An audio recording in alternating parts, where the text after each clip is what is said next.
Ukraine above all, death to our enemies. The Azov movement holding a protest march outside the Justice Building in Kyiv, calling for the dismissal of corrupt judges. Among the protesters is 24-year-old LIDA PYETSELYA, who joined Azov relatively recently. She was attracted by the movement's aggressive stance in its fight for political goals. LIDA is from Donetsk, but fled to Kyiv when the war broke out in 2014. She had a patriotic upbringing and was first introduced to Azov while at a youth vacation camp. I was working with children at a festival. It was run jointly by the government and Azov. And now LIDA works for Azov in their youth activities department. Azov was founded in the spring of 2014 after conflict erupted in the Donbas region. With the regular army soon outgunned by the pro-Russian separatists, volunteer militias formed in support. Azov came to prominence after taking back the port city of Mariupol from pro-Russian forces. Since then, its members have enjoyed a reputation as tough fighters with ultra-right affiliations. LIDA hears from a colleague that a new batch of recruits will be beginning training today.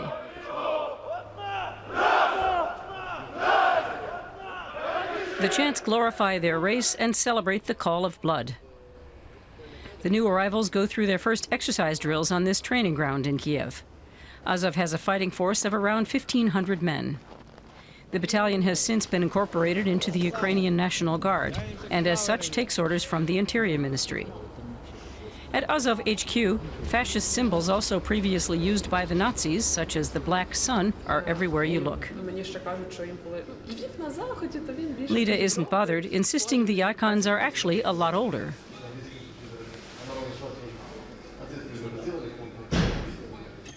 Where did they get those symbols from in the 1940s? They weren't all new. Sometimes it's easier to adopt something that already exists. An exercise in being economical with the truth. The founder of Azov likewise vehemently denies that his organization has far-right tendencies. To the left-wingers and liberals in the West, just having basic conservative values is enough to be classified as a Nazi. To be honest, I don't really care what my enemies call me.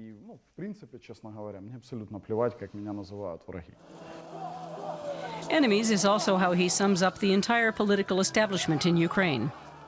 Azov has also founded its own party, officially distinct from the battalion. Right-wing parties and groups marching to the parliament building in the capital to vent their anger at the government. Azov's founder is the undisputed leader of the movement. Azov intends to unite all right-wing elements in the country, regardless of how extreme. And in parliament, which he was elected to in 2014, BILETSKY has threatened other parties. We will summon up the courage, strength, and determination to dissolve this parliament. Take my word for it. We have gathered here to begin the fight for power. Political scientist ANDREAS has been following the rise of the neo-Nazi scene in Ukraine. A coup by ultra-right militias, he says, is not currently a threat. Some of these groups have retained their earlier far-right symbolism and probably their ideas too, and that is a problem. If and when peace should return, it should be possible to change that. But by then, the militant right may well have seen their ranks swell. LIDA organizes holiday camps for children and teenagers, where they're also exposed to far-right literature. The 10 rules of Ukrainian nationalists focus on Ukraine, spirit, and brotherhood, the 12 characteristics of a Ukrainian. Among them, bravery, a healthy lifestyle, discipline, and hatred of enemies. The Azov movement's principles appeal to young women and men alike with an interest in working out and fighting for their country. Fertile breeding ground for the Azov leadership and its radical political goals.